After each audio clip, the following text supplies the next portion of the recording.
Hey folks, today we are at a garden center called Exotic Garden Plants, nurtured by this gentleman named Clive Shilton.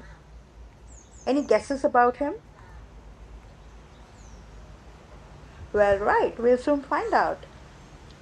Meanwhile, please ignore any background disturbances in this video, as this was an instantly made video, a raw video basically. I spontaneously decided to create the shots in order to get help, to people to visit and check out this garden with exotic perennials. Disclaimer, this is just that I'm bringing it out for people to recognize him, and this is not sponsored. Also, only found out about his identity after I started shooting this. Haha. Welcome to Everything Under the Sun. I'm Divya, and today at Cornwall, exploring this perennial garden center with some exotic plants. Come, let's take a walk around. Meanwhile, you can glance at the plants that I'm showing if you're interested in gardening, obviously. That's why you're here. Let's check out some plants. Meanwhile, you may be thrilled to know that the craftsmanship of the exotic wedding shoes of Princess Diana were designed by Clive Shilton, a renowned shoe designer who became a very sought after name in the fashion industry. An interesting fact is that Princess Diana's heels were specifically crafted to ensure that she wouldn't appear taller than Charles on their nuptials, as they both were of the same height. And it took about 6 months to craft this special heels with a secret base, which was sold at about £75,000. A candid chat with him when we found this spot during the Cornwall trip. And then one of the things that we did was we made Princess Diana's wedding shoes and all that. And after that time, had some money, bought a garden, sort of 50 by 20 North London rectangle, nothing in it, right? And then I started looking at what I could put in it. But at the same time, I also knew that when I was at college doing shoe design, I used to have a job on Portminster Beach, letting out paddle floats in the summer, right? So I knew about the plants that were growing down here, as opposed to in London at the time. But then later on, when I got this garden, I thought, oh yeah, okay. On the Balls Pond Road, there was a cord line coming out of somebody's basement. And I thought, oh right, cord lines here. Trachycarpus palm between the Westway and the M4. Saw that, knocked two of the houses. They've got one, I can have one. So, and I used to go to Italy quite a bit, so I see nurseries where they've got these amazing. We haven't got anything like them in this country at all.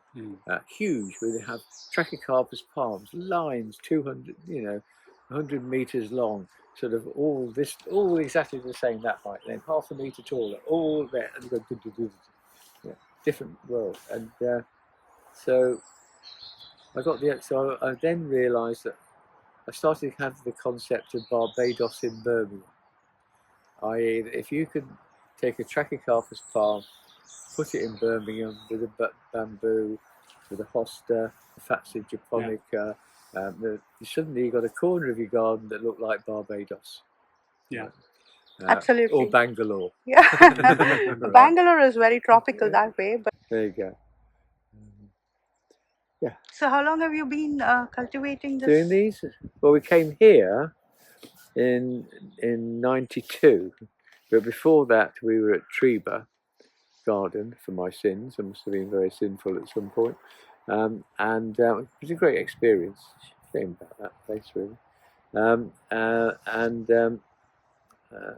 But I was actually interested in London from what early 80s, 81, 80, 1980, and 1, 2, 3. Started to do things, and then we came down here because I knew the climate was better to do wider range of things. And here we are. Yeah. Amazing. Yeah, we still get frosts, but not very many. We're fortunate. But it doesn't mean you can't have an exotic looking garden in Birmingham, say. or Manchester or wherever you are. There's always Absolutely. something that you can do. Yeah. You know. So, in Cornwall, how is the weather like for you? Is it the weather suits all of it? But Things grow faster in tunnels, so you know if you're going to, you know, I mean, you see tunnels in the south of Spain, for God's sake, you know, for growing vegetables. So, you know, so you push things on. You know, you have to. You can't wait for everything to grow. And you know. But no, it's ever increasing. You know, I'm always looking out for new things. That's the excitement of it. do you have any particular favorite plant you'd like to Oh, show? Or I know it's a very difficult question a to ask, very but difficult plant. maybe some of a few of your favorites, Oh, or I some. mean, I Yeah. like things like, well, what have we got? Is it anything, my favourites around here? I mean, like even silly things like a canvas there. You know, that can grow that anywhere. Uh-huh. But it's hardy. It's you know, it looks great. It fills a nice space. Absolutely. But what would I go for? Spotty dotty that kind of thing. So, I mean, I can't. It's so varied and things are different things are in different. I don't have a favourite. I mean, that for instance, I love that. That's Which one? podophyllum. This one here, the big leaves, big The big shiny leaf, leaves. the one with the Yes, big. Oh, right. podophyllum. You know, I haven't got a seed off it yet. I'm desperately waiting. Mm-hmm. Podophyllum pleanthum. Fabulous plant. Looks exotic and tropical. In here, there are things like from the mountains of the moon in East Africa. This one. That one there, yeah. This is from Yunnan in China. And then here, gingers, but they're not flowering now. They flower late in the summer. Some of them are perfume, some of them are not, but they make beautiful foliage. Absolutely. When they're not flowering. But So, do you use the ginger? Yeah, related to gingers, yeah. They're from northern India mostly, and you see them around. Yeah. I have. Yeah. And these are from New Zealand, Pseudopanaxes. This one's from New Zealand. Yeah. But they're hybrids. These are ones that, by chance, we've got lots of different ones together. They're all crossover, and they're all intermingling. So I'm getting different ones to the ones out of nature. But they've got interesting leaves. You know, there are plants now that are like Scheffleras that people are all going on about wanting. Now, but these are like Scheffleras, but they're shiny and glossy, which the Scheffleras are. So it has, you know, they've got a future. And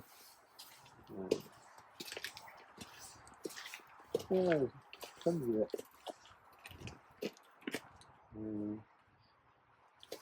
Show you actually. Let's see if we got the bit.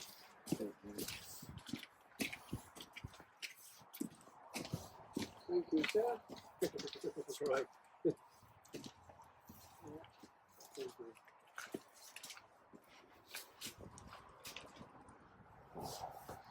Bananas, hardy bananas.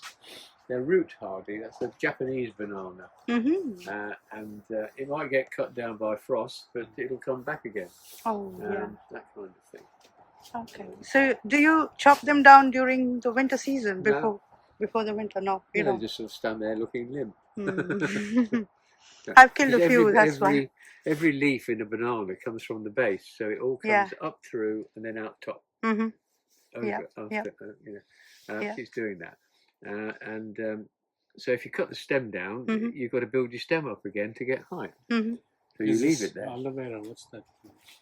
Agave.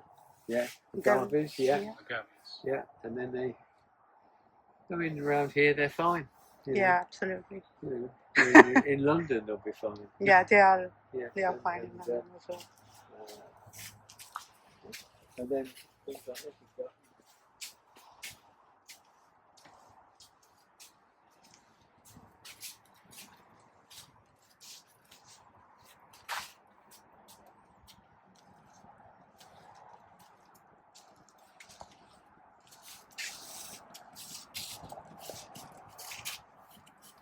And here we've got This is the latest one, new colourway, which has become. People are liking this one as well. These are new ones. Usually they're green like that. That's how they started, and then it went to purple like that, and then sort of gradually they've been crossbreeding and getting all sorts of different things like this from Madeira. Has a big flower spike. 3 years it takes, and up it comes, and then it self seeds around, and then you get more, and things like that. There's tons and tons of it. I think there's about. I'm trying to work on 2,000 different species, which is too many. Probably 1,000 too many.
And really, But I mean, it's that concept. There's people now. They've been everywhere. They go on holidays to places. They see all these things, and really, for me, the most interesting plants that you can grow. absolutely. And so you find the things that you can grow in this country that have that look about them. And people have been going out. They've been going out to Vietnam, say, and they go. They get there. They go up a mountain. It's tropical, but they go up a mountain, and at the top there, they're hardy because it's cold up there, right? And so they bring plants back. Dobby's Garden Centre. You don't have to be. You've got really exotic ones. No, you Really, see, I mean, no comparison that way. when you see that big palm tree right at the very top, saw as it, you yeah, came there, yeah. that's Phoenix canariensis. That comes from the Canary Islands.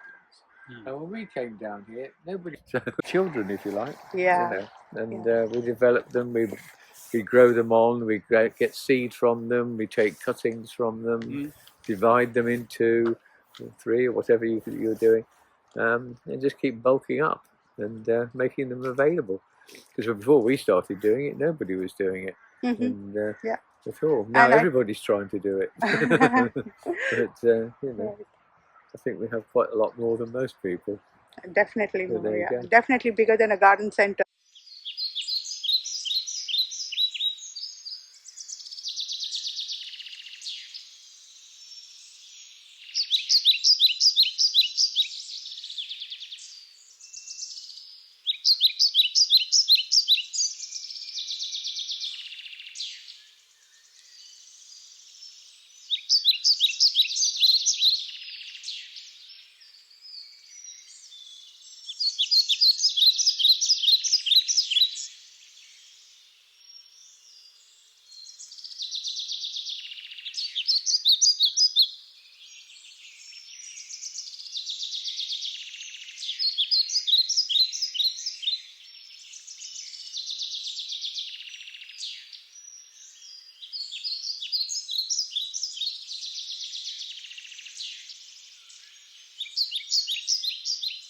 Oh yeah, it's a short season. Basically the height of season is 6 weeks in the year for visitors and the local people. But we're very poor down here. Rich people buy houses down here, so poor people can't live in them. And it's not an easy life So for you people. definitely welcome more visitors to Yeah, come down and have a look and then purchase from you as well. yeah, Absolutely. we're up for Yeah. that. Yeah, Yeah, yeah, yeah. yeah.